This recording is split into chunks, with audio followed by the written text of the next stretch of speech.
여러분 안녕하십니까? EBS 초대석 정관용입니다. 행복한 설 명절입니다. 그래서 오늘 저도 이렇게 근사한 한복을 좀 차려입어 봤는데요. 바로 이분께서 가져오신 겁니다. 한 땀 한 땀 장인의 손길로 한복을 만들어서 명품으로 승화시키고 계신 한복연구가 박순려 선생을 오늘 초대했습니다. 네, 어서 오십시오. 네, 안녕하세요. 네.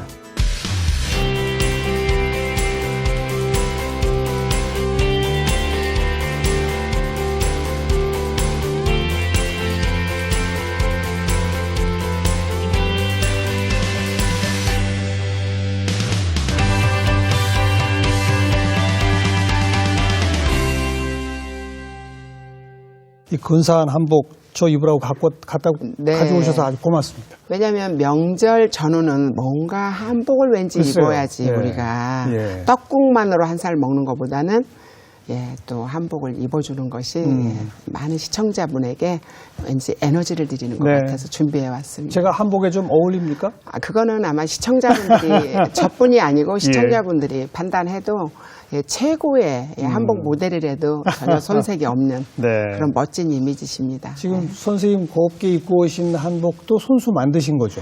네, 그럼요. 저희 이제 제자들이 다 만들고 이 옷에서 이제 특징은 고름을 좀 떼어내는. 고름이 없네요. 옛날에 우리 어머니 시절에도 막 바쁘게 일하는 어머니께서 왜 가난한 시절에 생선장수를 막 하시다가 집안에 혼인이 있거나 이럴 때 가시려고 하면 의뢰이 이렇게 옛날에는 이런 브로치도 없었겠죠. 네. 그러니까 매듭단추 옷을 한복을 곱게 차려입고 그 다음에 이제 저고리를 그냥 이렇게 매듭단추만 여기 매듭단추가 있어요. 잠금 그런 옷을 입고 이렇게 가시던 그런 추억이 생각이 나서 제가 오늘도 이렇게 한복을 매듭단추에다가 브로치를 이렇게 그렇군요. 하고 입고 왔습니다. 그리고 그 예쁘게 자수가 놓여져 있는데 네. 우리 전통 한복에도 저런 자수가 있었나요? 옛날에는 거의 없었죠. 제가 이제 이 표시를 왔다장보리라는 그런 그 연속곡 제작 지원을 하면서 과거 드라마? 드라마 아마 한 2, 3년 전인 걸로 됐죠. 기억을 하고 있는데요.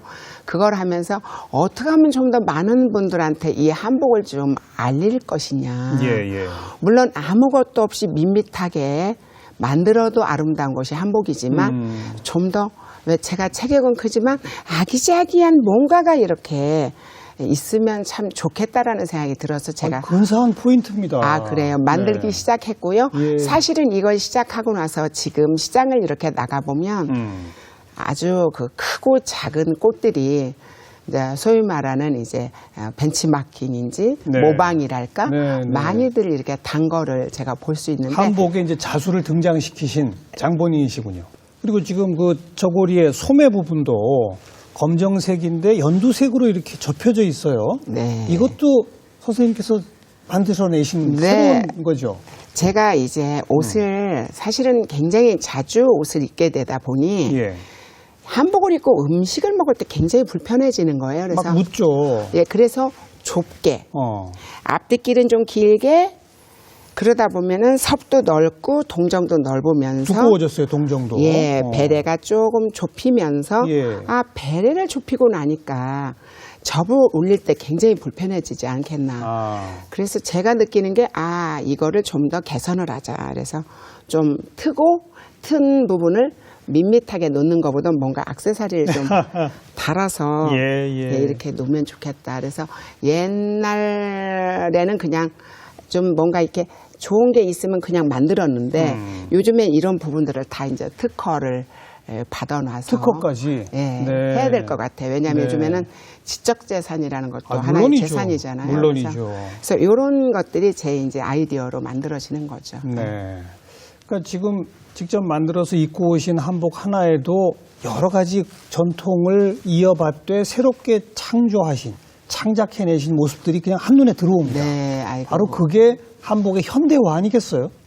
고맙습니다. 이거를 그냥 사실은 지금 한복이 겉비단이 아무리 훌륭하고 좋아도 우리 살에 닿는 부분이 나쁘고 까끌거리고 불편하면 한복은 사실 손이 가지 않더라고요. 저도 옷이 한 200벌이 넘게 한복이 있는데 그래서 저는 항상 이 안에 살에 닿는 부분을 겉에 있는 비단보다도 더 좋은 비단을 그래야죠. 쓰죠.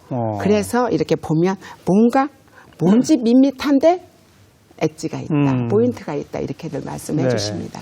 지금 제가 입고 있는 것은 그런 식으로 전통에서 변형된 요소는 전혀 없는 거죠? 거의 없고요. 두루마기예요. 전통 두루마기. 예.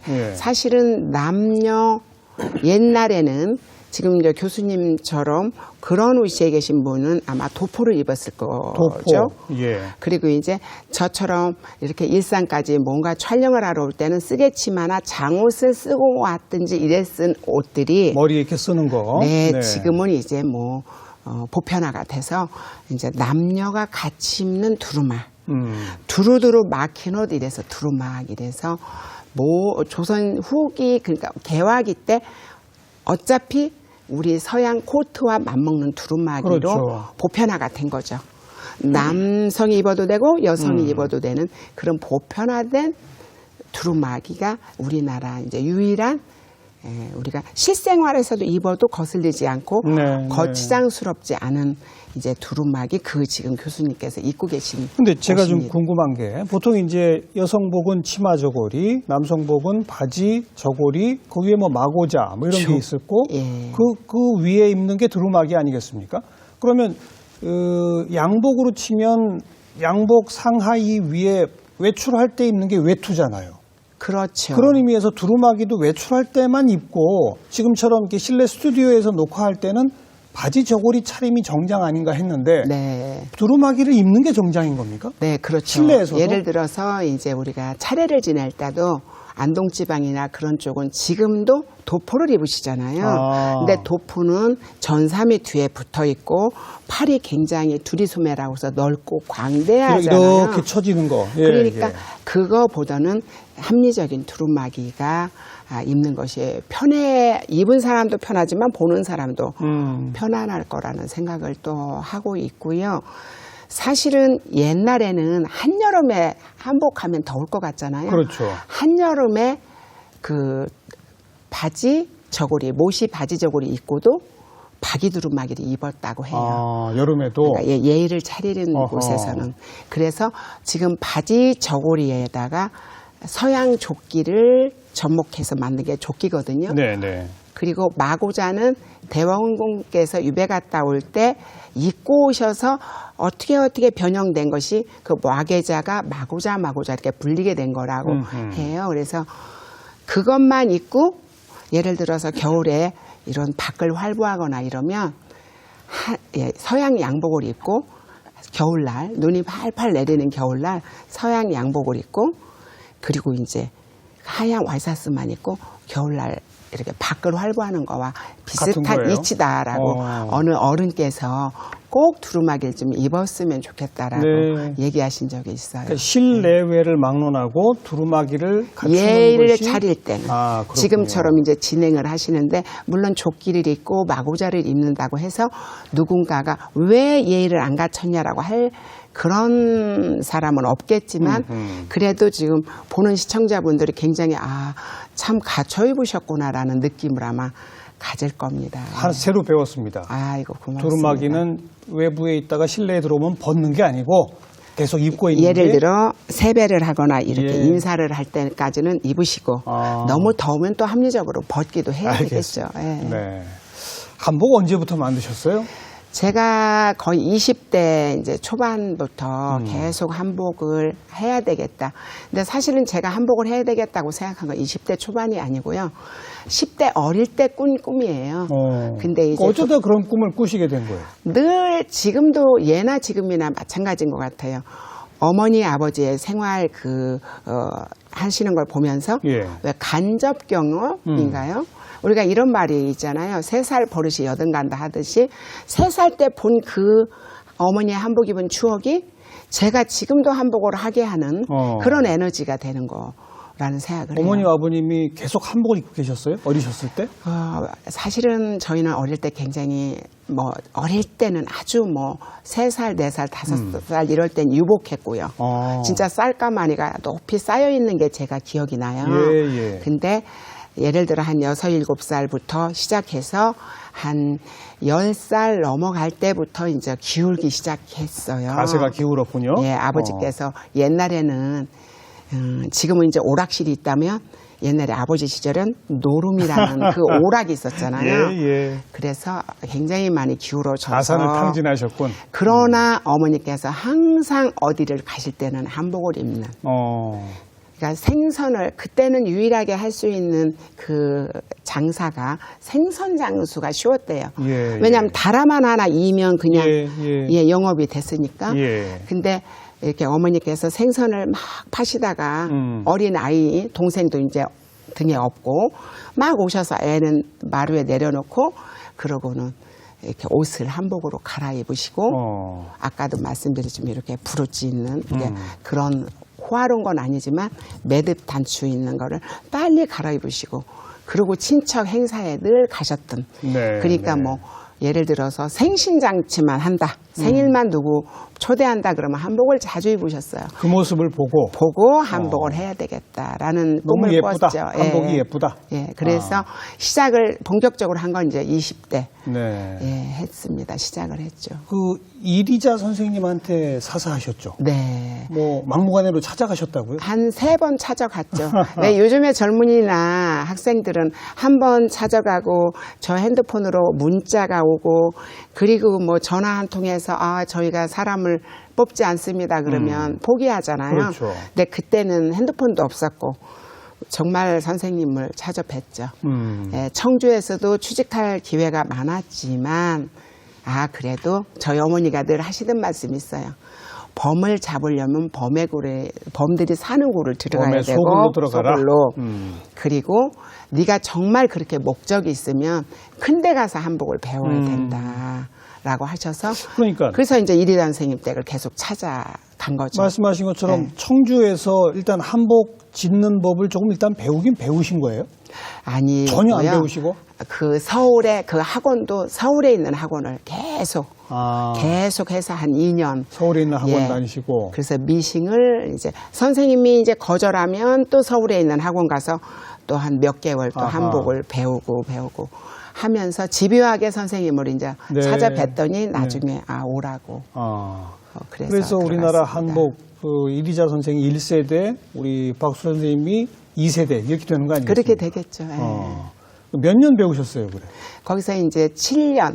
원래 처음에 선생님을 찾아뵀을 때는 네가 2년 정도 있을 수 있니? 이러셨어요. 2년을 있는데 그동안에 선을 보거나 그러면 절대 안 된다. 네. 우리는 창살 없는 감옥이니 그것을 이해하면 너가 와라.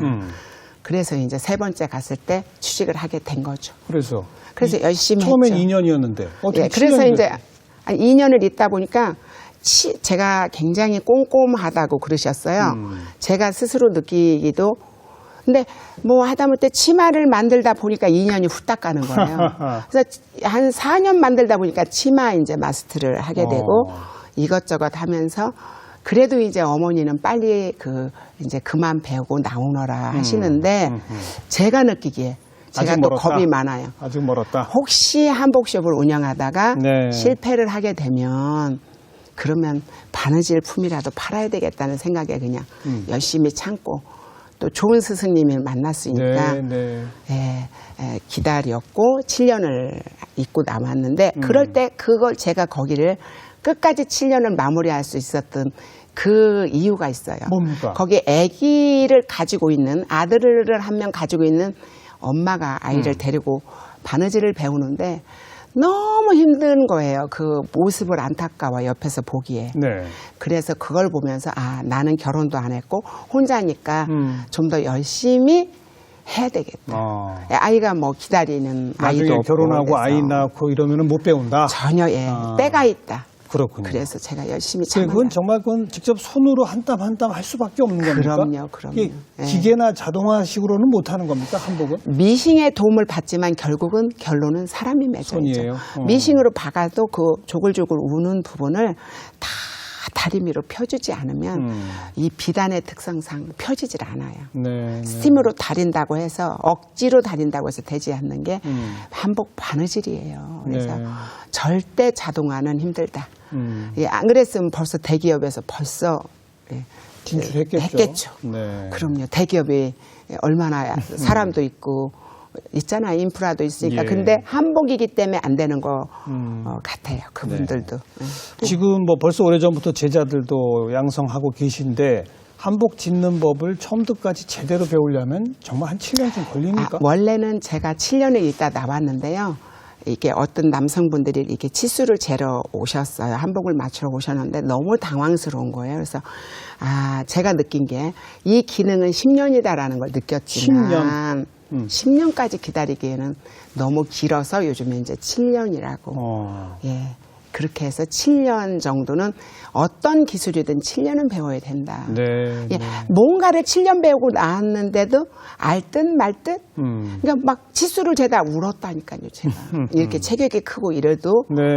예, 그냥 좀 더 자신감이 없는 거죠. 예, 아직은. 한 3년만 더 배울 걸 이런 생각을 그때 후회를 했죠. 뭐 조금 아까도 잠깐 저희가 얘기 나눴습니다만은 뭐 사실 속바지부터 시작해서 보면 속바지, 바지 저고리, 뭐 조끼, 마고자에 두루마기에 또 특히 또 여성복 같은 경우는 또 종류가 여러 가지 있지 않습니까? 네. 그거 처음부터까지 그거 다 배운다는 건 정말 어려울 것 같아요. 처음에 이제 가면 속바지 이제 처음에 제가 이리자 선생님 댁에 들어갔을 때는 보자기를 박아라 이러셔요. 보자기를? 예, 보자기를. 그 보자기 박는 게 쉽지 않거든요. 직선을 박아야 되고 이래서 보자기 박고 그다음에 이제 버섯 만들고 속바지 만들고 속치마 만들고 이러면서 단계적으로 눈에 안 띄는 것부터 만들기 시키는군요. 예, 버섯이나 속치마 이렇게. 저희도 마찬가지로 이제 들어오면 속바지부터. 지금은 뭐 버섯은 어쩔 수 없이 이제 시중에 있는 걸 사다 쓸 수밖에 없고요. 안 보이는 걸 잘 해야 그다음 보이는 것이 순조롭게 이루어질 수 있다고 생각을 했어요. 한마디로 한복의 매력은 어디에 있다고 보십니까? 사실은 그 교수님께서도 지금 입고 계시지만 왠지 양복 다트너 있는 각진 양복을 입는 것보다는 왠지 이렇게 좀 이렇게 느슨해지는 느낌이 들 것 여유 같거든요. 있고 풍성하고. 근데 남성의 옷을 보면 왠지 너그러워 보이는 옷. 그리고 이렇게 정말 색깔이 원색은 아니지만 왠지 그냥 예쁘다는 느낌이 들 거라는 생각을 저는 하고요. 가장 저는 좋아하는 게 정말 41년을 한복하고 살아도 지루하지 않는 것이 이런 빛깔들, 약간의 차이들, 그런 차이가 저를 행복하게 하고 또 흐르는 선도 한복의 장점이고 흐르는 선. 예, 그리고 우리 옷이라는 그런 커다란 재산이죠. 그리고 아무리 카피라고 해서 모방을 해도 누구도 탓하지 않는 옷이 한복이다. 왜냐하면 조상님들이 우리에게 물려준 재산이기 때문에 그게 아닌가 하는 생각이 합니다. 네. 과거 전통 한복 은 색깔도 조금 좀 단조롭지 않았나요? 요즘 색깔이 많이 좀 화려해진 거 아닌가요? 옛날에는요. 정말 그 염료가 굉장히 부족할 때는 쪽물, 홍화물 뭐 이런 그러니까 백예민족 했잖아요. 우리 주변에서 날 수 있는 풀이라든가 그런 것들로 유일하게 염색을 했지만 지금은 굉장히 다양해져서 뭐 말로 할 수 없는 염색이 많이 있지만 그러나 제가 입고 있는 이런 옷들은 한 거의 7, 80년 된 비단들이에요. 그러니까 옛날 비단이 너무 좋은 거죠. 요즘 비단은 못 따라갑니까? 요즘 비단은 또 사실 그렇잖아요. 옛날에 많이 한복을 결혼한다 그러면 한복을 막 5벌, 7벌, 9벌 막 이렇게 할 때하고 지금은 겨우겨우 그냥 이벤트성으로 그냥 결혼식에 입는 옷이니까 그만큼 비단을 짜는데도 공이 덜 들어가지 않을까라는 생각을 합니다. 수요가 적으니까 수요가. 아무래도 그렇죠. 수요 공급이 절대 아마 한복이 지금 맞지 않고요. 이렇게 요즘에 현대 이렇게 비단이 시중에 다니는 거 보면 저는 거의 시선을 피하고 다니고 저는 오래된 비단들 이런 비단을 제가 많이 지금 수집해다 놔서 그러시군요. 거의 정말 저는 이 세상을 떠나도 비단은 아주 잘 좋은 가구에다 잘 간직해서 제가 소장을 해놓고 있습니다. 네, 이제 현대인들이 한복하면 떠올리는 게 참 멋지고 여유롭고 풍성하고 선의 곡선의 아름다움 다 좋은데 불편하지 않나 이런 거거든요. 뭐라고 답하시겠어요? 저는 사실은 한국 옷뿐이 아니고요. 민족 옷치고 아주 편한 건 없잖아요. 예를 들어 가까운 나라 중국의 치파오도, 일본의 기모노도, 뭐 베트남의 아오자이도 모든 옷이 편하지는 않으나. 그러네요. 말씀 듣고 보니까. 그러나 입으면은 아름답다는 거죠. 예. 그 중에서 저는 저희 한복이라 그런 게 아니고요. 사실 이렇게 한복 입고 시장 가고 이럴 수 있는 여건이 안 돼서 그런 거고, 막 3층 바느질하는 연구실 오르락내리락 가야 되고, 진짜 한 사람이 여러 목의 역할을 하다 보니까 늘 한복을 못 입는 거죠. 나이가 60이 이렇게 고개를 넘다 보니까 아, 옛날에 왜 그렇게 철없을 때 서양 옷, 서양 가방, 서양 신을 샀을까? 이렇게 한복을 입으면 왠지 기분이 좋은데 하는 그런 반성을 요즘에 많이 하고 있습니다. 그러니까 다소 불편한 건 인정해야 되죠. 네. 그렇지만 예. 정말 예를 갖출 수 있고 멋을 부릴 수 있는. 그럼요. 요즘에 현대인들은 어떻게 해서라도 나를 드러내길 원하는데 제가 늘 하는 말이 있거든요. 방송에 나오면 1000명, 2000명이 이렇게 쫙 모여있는 군중 속에서도 한복 입은 사람이 보이는 거. 네. 그러니까 나를 나타내기에 한복보다 더 좋은 옷이 없다는 저는 생각도 하지만 예. 모든 사람들이 한복을 그래서 입으려고 이제 소수의 사람들이 있으니까 제가 또 이렇게 건재하고 있잖아요. 그렇군요. 그래서 그런 분들한테 왜 한복을 우리 집 옷이 그렇게 저렴하지 않은데 오셨어요. 그래서 멀리서 오시는 분한테 물어봐요. 그러면 한 벌을 멋있게 소장하고 싶어서. 소장. 네. 네. 그리고 내가 마지막 떠나는 여행길. 그러니까 옛날에는 수의를 따로 만들었지만 지금 한복을 잘 만들어서 수의로 입으려고요. 이런 분들이 그런 50대 분들이 많이 오시죠. 네. 그게 이제 우리 박 선생님의 한복은 명품 한복이 된 거 아니겠습니까?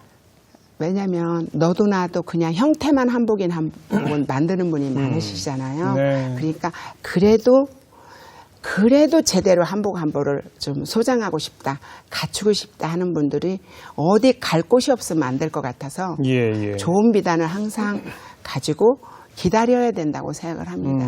예, 그래서 한복을 사라지게 해서는 안 되거든요. 사실 오늘도 뭐 여러 가지 방송 프로그램에서 5-6곳에 한복이 지금 협찬을 나가는데 헬퍼를 사가지고 내보낼 만큼 네. 그렇게 하고 저는 여기로 EBS로 뛰어왔습니다. 계속 한복을 지키고 알리기 위해서는 네. 그런 여러 TV 프로그램 같은데 한복이 자꾸 등장을 해야 되니까.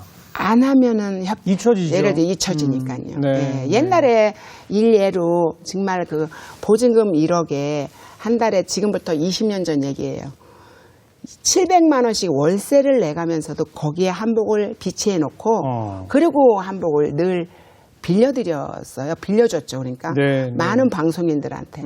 그랬을 때부터 지금까지 최선을 다하지 않으면 이렇게 전투적으로 알리려고 노력을 해도 사실 현실적으로 한복을 안 입으려고들 하시고 또 결혼식 할 때 또 뭐 비싼 명품 원피스 하나에는 400, 500 줘도 왜 한복은 250이 비싸냐고 할 정도니까 그래도 열심히 더 하고 있습니다. 네.